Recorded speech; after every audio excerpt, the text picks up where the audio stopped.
अस्सलाम वालेकुम दोस्तों, कैसे हैं आप। मैं हूं अदनान हुसैन। आप देख रहे हैं मेरा यूट्यूब और फेसबुक चैनल। आज तारीख है 12 मई 2025। 48 घंटे गुजर चुके हैं सीज फायर को इंडिया और पाकिस्तान के दरमियान, लेकिन इस दौरान दो सवालात हैं जिनके जवाब तलाश किए जा रहे हैं। एक सवाल है कि ये सीज फायर आखिर हुआ कैसे। वो भारत जो कि पाकिस्तान को नीस्तो नाबूद करना चाहता था, पाकिस्तान को एक अखंड भारत बनाना चाहता था, आखिर भारत और नरेंद्र मोदी इस सीज फायर पर एग्री कैसे हुए। वो नरेंद्र मोदी जो कहते थे कि कश्मीर के हवाले से वो सिर्फ और सिर्फ पाकिस्तान और कश्मीर यानी कि भारत आपस में बात करेंगे, ये इंटरनेशनल मुद्दा नहीं है, तो फिर डोनाल्ड ट्रंप ने उसमें मदाखलत क्यों की और डोनाल्ड ट्रंप ने कश्मीर को बैनुल-अक़वामी इंटरनेशनल मसला कैसे बना दिया। अब भारत में ये सवाल किए जा रहे हैं। दूसरा सवाल है उस पायलट के हवाले से, खातून महिला पायलट के हवाले से, जिसके बारे में सोशल मीडिया पर गर्दिश करती रही खबरें कि वो पाकिस्तान की तहवील में है। जब भारतीय पायलट, महिला पायलट के बारे में ये खबरें आई कि वो पाकिस्तान की तहवील में है, उसे गिरफ्तार कर लिया गया है और उसका एक राफेल तैयारा मार गिराया गया है, तो सोशल मीडिया पे अभिनंदन की याद ताजा हो गई। 2019 में जब बालाकोट पे हमला किया था, भारत ने ऑपरेशन बंदर किया था, उसके बाद जब पाकिस्तान ने जो एक्शन लिया, जो अभिनंदन था पायलट भारत का, उसको हिरासत में ले लिया गया था। तो भारत में और पाकिस्तान में ये बातें होने लगी, क्या अब जो इतिहास है, जो माजी है, जो तारीख है, उसको दोहराया जाएगा। क्या एक बार फिर जो खातून पायलट जिसके बारे में खबरें आ रही हैं कि वो पाकिस्तान की तहवील में है, शिवानी सिंह, उसको पाकिस्तान भारत के हवाले कर देगा और एक बार फिर नरेंद्र मोदी को शर्मिंदगी का सामना करना पड़ेगा। ये वो सवालात थे जो सोशल मीडिया पे पूछे जा रहे थे। भारतीय मीडिया और पाकिस्तानी मीडिया में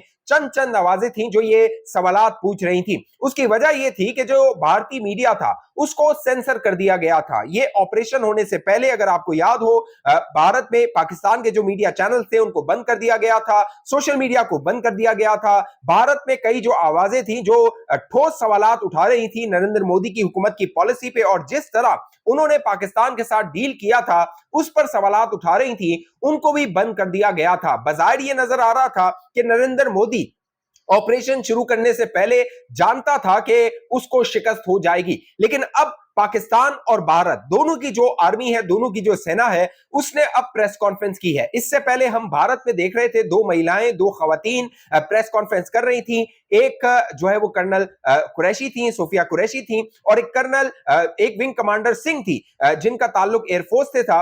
वो भारतीय अवाम को अपडेट्स दे रही थी। उनके साथ जो फॉरेन सेक्रेटरी हैं विक्रम मिस्री, वो उनके दरमियान बैठे होते थे और भारतीय अवाम को जो जंग जारी थी उसकी तफसीलात दी जाती थी। अब दोनों साइड से, भारत और पाकिस्तान की साइड से, तीनों अफवाज, जो कह लीजिए मिलिट्री है, आर्मी है, एयरफोर्स है, नेवी है, भारत ने भी उनकी एक प्रेस कॉन्फ्रेंस की और पाकिस्तान ने भी यहां पर मुतवादर प्रेस कॉन्फ्रेंस की है और सवालात के जवाब दिए हैं। अब बज़ाहिर ये नजर आ रहा है, क्योंकि अल जजीरा जो कि एक बैनुल-अक़वामी मीडिया चैनल है, उसने सबसे पहले ये रिपोर्ट कर दिया था कि पाकिस्तान के जो मिलिट्री सोर्सेज हैं, उन्होंने ये दावा किया है कि शिवानी सिंह जो कि भारतीय पायलट है, उसको अपनी तहवील में ले लिया गया है। लेकिन साथ साथ ये भी खबरें आ रही थी कि इस बार जो पाकिस्तान है उससे ये अश्योरिटी ली गई है कि सीज फायर के बाद उस पायलट को, यानी महिला पायलट को, खातून पायलट को सामने नहीं लाया जाएगा, क्योंकि बज़ाहिर ये नजर आ रहा था कि जो इंटरनेशनल दुनिया है जो कि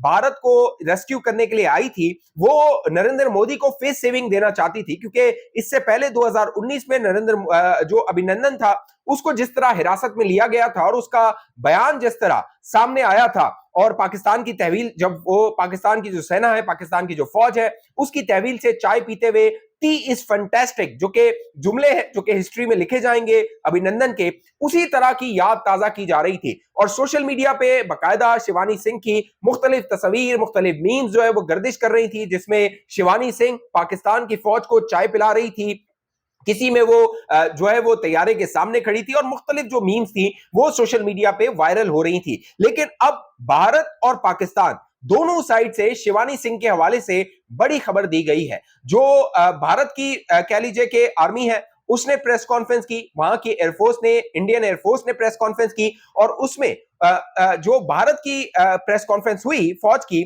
उसमें उनसे बाकायदा सवाल किया गया राफेल तैयारों के गिरने के हवाले से, और साथ साथ तो जो शिवानी सिंह है उसकी हिरासत के हवाले से भी जो जवाब था वो इंडियन एयरफोर्स ने अब सामने रख दिया है। बाकायदा प्रेस कॉन्फ्रेंस के दौरान जो सहाफी थे, जर्नलिस्ट थे, उन्होंने सवाल किया, क्या हम इस हवाले से आदाद शुमार दे सकते हैं कि हमने कितने असासे खोए हैं, यानी कितने एसेट जो है, कितने जहाज जो है, या कितने हमारे जो कह लीजिए कि लड़ाका तैयारे थे या फील्ड्स थी जो कि वेपन्स थे या मिसाइल्स थे, उनको कितना हमने नुकसान पहुंचाया है। इंटरनेशनल मीडिया पर लिखा जा रहा है कि राफेल तैयारे गिराए गए हैं, क्या आप इसकी वजाहत कर सकते हैं? ये वो सवाल था जो कि इंडियन एयरफोर्स के स्पोक्सपर्सन से प्रेस कॉन्फ्रेंस के दौरान पूछा गया।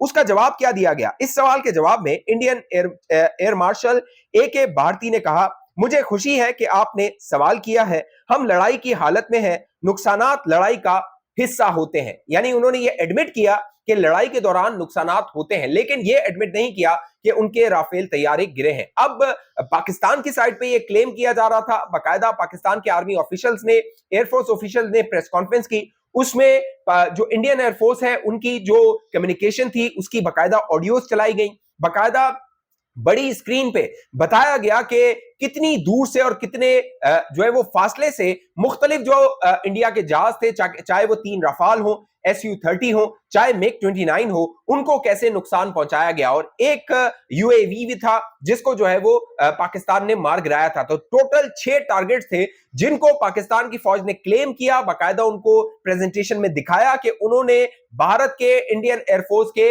इन टारगेट्स को अचीव किया था। साथ साथ जो भारत की तरफ, इंडिया की तरफ है, इस तरह की कोई भी ठोस मालूमात नहीं दी गई। सिर्फ इतना कहा गया कि हम लड़ाई के दौरान है, नुकसान लड़ाई के दौरान होते रहते हैं। आगे जो इंडियन एयरफोर्स के स्पोक्सपर्सन थे जो कि उस प्रेस कॉन्फ्रेंस में मौजूद थे, उन्होंने कहा, हम इस वक्त जो है वो इनको फायदा नहीं पहुंचाना चाहते, यानी दुश्मन को। फिर उन्होंने कहा, मैं सिर्फ यही कहूंगा कि हमने अपने अहदाफ हासिल कर लिए हैं, हमारे तमाम पायलट घर वापस पहुंच गए हैं, हमारे तमाम पायलट घर वापस पहुंच गए हैं। इसमें पैगाम था शिवानी सिंह के हवाले से, क्योंकि ये खबरें आ रही थी कि शिवानी सिंह जो है वो पाकिस्तान की तहवील में है।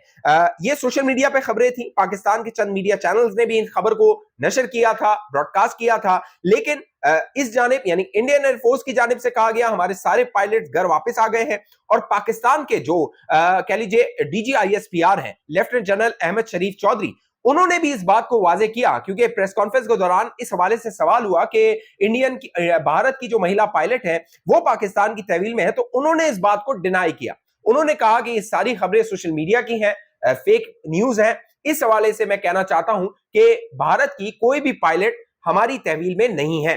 अब ये बात तो वाजे हो गई है कि जो शिवानी सिंह है वो पाकिस्तान की हिरासत में नहीं है, लेकिन दूसरा जो अहम सवाल है कि आखिर 10 तारीख को, 9 और 10 तारीख को रात को हुआ क्या था? वो क्या मजबूरी थी नरेंद्र मोदी की, जिसके बाद नरेंद्र मोदी को सीज फायर करना पड़ा? और अमेरिका जो कि कह रहा था कि नन ऑफ आवर बिजनेस, अचानक वो कौन सी इंटेलिजेंस थी जिसके बाद अमेरिका को एक्टिव होना पड़ा और अमेरिका को पाकिस्तान और भारत के दरमियान जो लड़ाई थी इसमें इंटरेस्ट लेना पड़ा? जो मेरे जराए हैं, और बाकायदा CNN ने ये रिपोर्ट भी किया है, और CNN ने कहा कि जो एक खुफिया इंटेलिजेंस रिपोर्ट थी, बड़ी सीक्रेट इंटेलिजेंस रिपोर्ट थी और वेरी कॉन्फिडेंशियल इंटेलिजेंस रिपोर्ट थी जो कि अमेरिकन इंटेलिजेंस को मिली। उस हवाले से डोनाल्ड ट्रंप को ब्रीफ किया गया। सबसे पहले जो JD वेंस है जो कि वाइस प्रेसिडेंट है, उन्होंने नरेंद्र मोदी से बात की, नरेंद्र मोदी को उस इंटेलिजेंस रिपोर्ट के हवाले से बताया गया।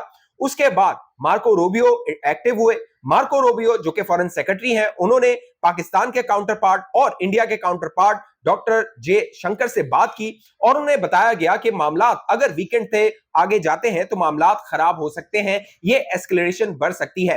अब पाकिस्तान ने जो पंच लगाया था वो 10 तारीख की रात वो अल फतह मिसाइल था जो फायर किए गए थे और इंडिया के तमाम जितने भी मिलिट्री इंस्टॉलेशन थी उनको टारगेट किया गया था।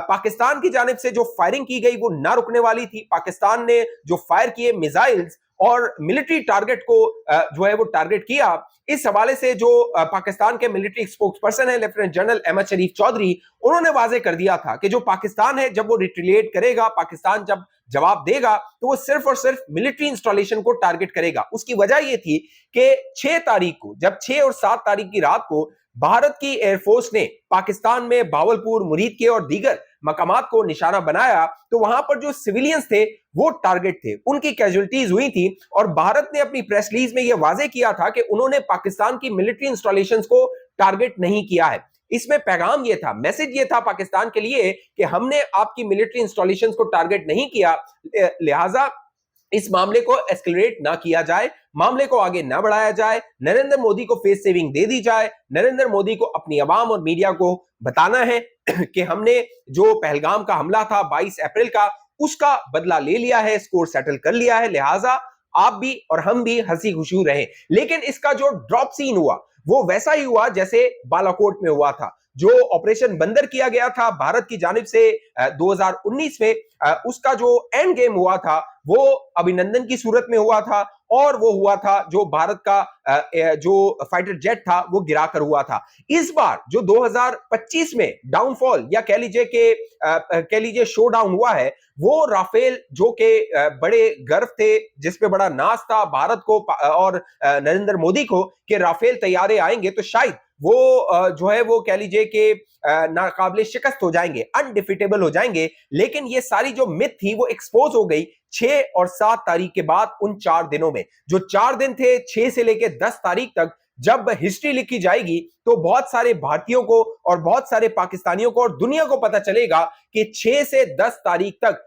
क्या कुछ होता रहा था बंद कमरों में, किस तरह नरेंद्र मोदी जो थे उन्होंने सरेंडर किया, और जो भारत का मीडिया था उन्होंने जिस तरह फेक न्यूज फैलाई, बाकायदा फेक न्यूज फैलाकर कहा गया पाकिस्तान पे कब्जा हो गया है, जो पाकिस्तान का पोर्ट है उसको आग लगा दी गई है, इस्लामाबाद पे कब्जा हो गया है, फिर जनरल आसिम मुनीर जो है उनको हटा दिया गया है, कू हो गया है, जो वजीर आजम है शहबाज शरीफ साहब वो जो है वो उनको हाउस अरेस्ट कर दिया गया है। ये वो खबरें थी जो कि 9 और 10 तारीख की रात मीडिया चैनल्स पे, भारत के मीडिया चैनल्स पे फ्लैश की जा रही थी 8, 9, 10 तारीख को। लेकिन उसका जो एंड हुआ वो ये हुआ कि भारत के मीडिया चैनल की जो क्रेडिबिलिटी पहले से कॉम्प्रोमाइज थी वो मजीद कॉम्प्रोमाइज हुई, उनको मजीद माफिया मांगनी पड़ी। बाकायदा आज तक की जो एंकर थी उनको आना पड़ा, उनको कहना पड़ा कि हमसे गलती हुई है, रिपोर्ट करने में गलती हुई है और हमें आइंदा से हम एहतियात करेंगे। तो भारत का जो मीडिया चैनल्स थे उन्होंने भारत का जो ये पूरी डिफीट हुई या कह लीजिए सरेंडर हुआ या सीज फायर हुआ उसमें पिवटल रोल प्ले किया था। उसके बाद जो भारत का एक ओवर कॉन्फिडेंस था, एक भारत जो था उसका कॉन्फिडेंस होना और बात है और ओवर कॉन्फिडेंस होना और बात है, और जो दुश्मन है जैसे भारत का दुश्मन पाकिस्तान है उसको भारत ने अंडर एस्टिमेट कर दिया था। ये जो भारत की जंग थी ये सिर्फ पाकिस्तान के साथ नहीं थी, ये जंग पाकिस्तान और चाइना के साथ थी। और अब चाइना जो है इस रीजन में वो भारत के ऊपर अपर हैंड रख सकता है इस सारे मामले के बाद। और इस सारे मामले में, इस सारे एपिसोड में general Asim Munir, army chief general Asim Munir जो है उन्होंने बड़ा कलीदी किरदार अदा किया, बड़ा इंपॉर्टेंट रोल प्ले किया। अगर आपको याद हो या आप खबरें देखें तो जुमे वाले दिन दिन के वक्त जो मार्को रूबियो हैं, स्टेट सेक्रेटरी हैं अमेरिका के, उनका टेलीफोनिक कांटेक्ट हुआ था army chief general Asim Munir के साथ। उसी घंटे में, उसी दिन के वक्त में Ishaq Dar who is the जो फॉरेन मिनिस्टर ऑफ पाकिस्तान, उनसे राब्ता हुआ, वजीर आजम पीएम शहबाज शरीफ से राब्ता हुआ और साथ साथ army chief general Asim Munir से राब्ता हुआ था। दैट शोज कि अमेरिका जो था उसको बता दिया गया था कि आसिम मुनीर अगर कन्विंस होता है, आसिम मुनीर को अगर श्योरिटी दे दी जाती है तो फिर यह मामला रुक सकता है, सीज फायर की जानिब मामला जा सकता है। जो अमेरिका की इंटरवेंशन थी वो एम्बैरेसमेंट थी भारत के लिए, क्योंकि भारत जो था या नरेंद्र मोदी की जो हुकूमत थी वो ये कहती थी कि हम कोई इंटरवेंशन बर्दाश्त नहीं करेंगे कश्मीर के मामले पे। लेकिन जो डोनाल्ड ट्रंप है उन्होंने ना सिर्फ ट्वीट किया, उसमें कश्मीर का जिक्र किया और कहा कि ये बहुत 1000 साल पुराना जो है वो मसला है, इसको हल होना चाहिए और भारत और पाकिस्तान इसको मिलकर हल करेंगे। तो नरेंद्र मोदी की जो पोजीशन थी कश्मीर को लेके वो कॉम्प्रोमाइज हुई है। बाकायदा अब कश्मीर के जो चीफ मिनिस्टर हैं वो इस हवाले से बात कर रहे हैं, उमर अब्दुल्ला ने ट्वीट किया है, इसके अलावा दीगर जो कश्मीर के लीडर्स हैं वो इस हवाले से बात कर रहे हैं कि नरेंद्र मोदी ने कश्मीर को इंटरनेशनलाइज कर दिया है, इसको एक इंटरनेशनल इशू बना दिया है और आने वाले दिनों में कश्मीर के हवाले से जो अमेरिका की इंटरवेंशन है वो मजीद बढ़ सकती है। भारत ने इसको एडमिट नहीं किया कि जो सीज फायर हुआ था ये अमेरिका के इंटरवेंशन से हुआ था। चाहे जयशंकर का बयान देखिए, MEA ministry of external affairs का बयान देखिए, विक्रम मिस्री का बयान देखिए, और दीगर जो गवर्नमेंट के ऑफिशियल है इंडिया के उनके बयान देखिए, वहां पे ये एडमिशन नहीं है कि अमेरिका के इंटरवेंशन से सीज फायर हुआ है। लेकिन दूसरी तरफ अगर पाकिस्तान आप देखिए, पाकिस्तान के वजीर आजम PM शहबाज शरीफ वो शुक्रिया अदा कर रहे हैं, थैंक्स कर रहे हैं। अमेरिका का इसाक डार जो कि फॉरेन मिनिस्टर है वो शुक्रिया अदा कर रहे हैं और अमेरिका को एक्नॉलेज किया जा रहा है। तो पाकिस्तान ने बड़ा इस सारे मामले में स्मार्ट प्ले किया है, चाहे वो नैरेटिव हो, चाहे वो प्रोपेगेंडा हो, चाहे वो मिलिट्री स्ट्राइक्स हो, चाहे एयरफोर्स हो, चाहे आर्मी हो, चाहे नेवी हो, ऑल फ्रंट पाकिस्तान ने भारत को आउट स्मार्ट किया है। अब इंट्रोस्पेक्शन की जरूरत है भारत के अंदर, सोचा जाए कि उनके साथ गलती क्या हुई है। एक गलती मैं आपको बता दूं जाते जाते जो भारत से हुई है वो है ओवर कॉन्फिडेंस। आपने अपने दुश्मन ज्यादा बनाए हैं और अपने दोस्त कम बनाए हैं। रीजन में भारत का आसपास देखिए दोस्त कितने हैं और दुश्मन कितने हैं। चाहे आप बांग्लादेश देखिए, बांग्लादेश भारत के हाथ से निकल चुका है। चाइना पहले ही भारत के सर पे बैठा है।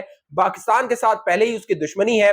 Afghanistan is nothing without Pakistan, वहां पे इन्फ्लुएंस पाकिस्तान का ज्यादा है एज कंपेयर टू इंडिया।